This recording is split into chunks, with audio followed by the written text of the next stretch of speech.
I go around the country, I'm really overwhelmed by what some people contribute who can't afford it. Got a $1,300 contribution a few weeks ago, called up to thank the person. Turned out to be a 64-year-old Vietnam veteran suffering from Agent Orange disease. And I said to him, I'm really humbled. I really thank you for contributing that amount of money to us. And his reply was, I'm not contributing it to you. I'm contributing to me for what I want my country to be like. I went like that on the phone. Said shades of my father, who would always say to people who were asked to contribute to charity, don't think you're contributing to them, you're contributing to your local community. It's really amazing. A forklift operator in a food warehouse in Ohio, 36 years old. Called him up. He said, this is really the only job I ever expect to have in my life. I said, well, how did you ever afford to send us $4,000? He said very quietly, it was my way of protesting. Think of the trusteeship that's conveyed to our campaign with that kind of contribution. Now we know that people contribute a lot of money to entertainment. I think that the new Mets tickets are going to be in the new tax-funded stadium while clinics and schools crumble, New York City area. They're going to be about $200. And I know people contribute to charity in billions. And charity deals with syndromes. They deal with soup kitchens, which is important. People are hungry. They need soup kitchens. But when you contribute to political, dynamic reform movements, you're contributing to movements that go to the source of why we have hunger in this country. Why we have 13 million children going to bed hungry at night in this country. There is a difference, my father once taught us, between charity and justice. Both are necessary. But justice goes beyond the symptoms to try to eradicate the causes of that pain and anguish that charity tries to minister to. Now, before we have good question and discussion and you want to announce meetings, by all means, I want to give you one quick example of why we need to be on these presidential debates and why coalition of citizen groups in swing state cities need to all get together. Urban leagues, NAACP, ACLU, Latino groups, trade unions, environmental groups, health groups, women's groups. Imagine if they all got together on a letterhead and said to Obama and McCain, you're coming through our city probably 3 times, Philadelphia, Pittsburgh, other swing states, Columbus, Cleveland, and we want to host you because we want to shape the agenda. We want to ask you the question. We want you to answer. And we're not going to deal in sound bites and hooked up chosen moderators. We're going to have a 3-hour session. Imagine if they did that. Is there anybody that can stop them from doing that? Nobody. The point we have to start remembering to get our morale back is to do all the things that are essentially volunteer and that cannot be stopped. If we reach that point, then we can go up over the barricades, well equipped. So we can moan and groan about the corporation called the Debate Commission, created by the 2 parties and dominated by them. They don't want anyone else on the stage.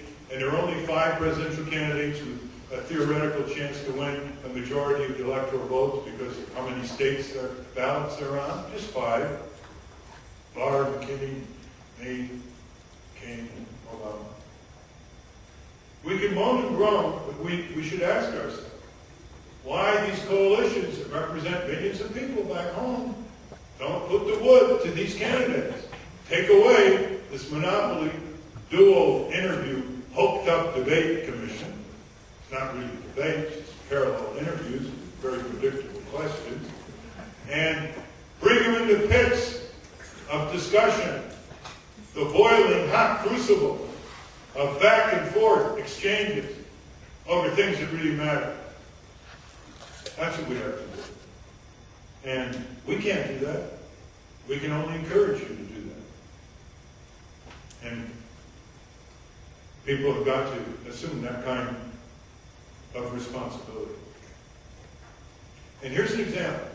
Our tax proposal is the following: that the basic principle of taxation in this country should tax first and foremost the things we like the least or dislike the most, before we tax human labor and the necessities of life.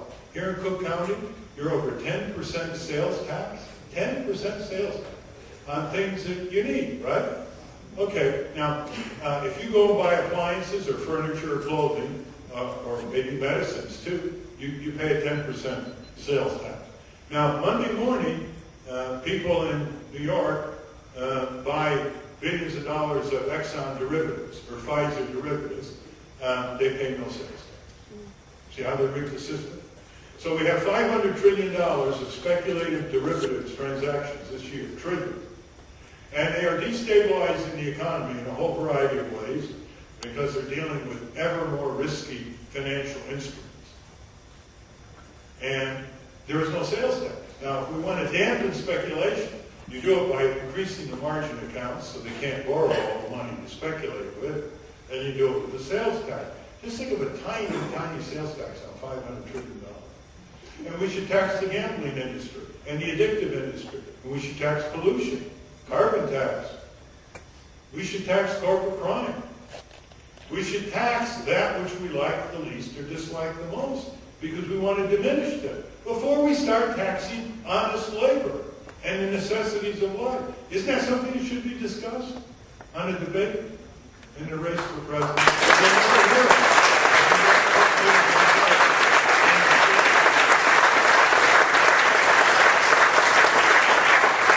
Before we have a discussion, one of the reasons we're running this campaign is to bring the young generation into political skills, political motivation, elective office. It's already happening from our prior campaigns.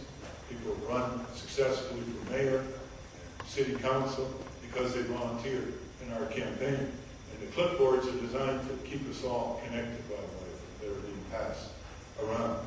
I want to introduce a young man who's been organizing with us for several years. He's out of a working class background, Polish American, for those of you who care, in this city, in Buffalo.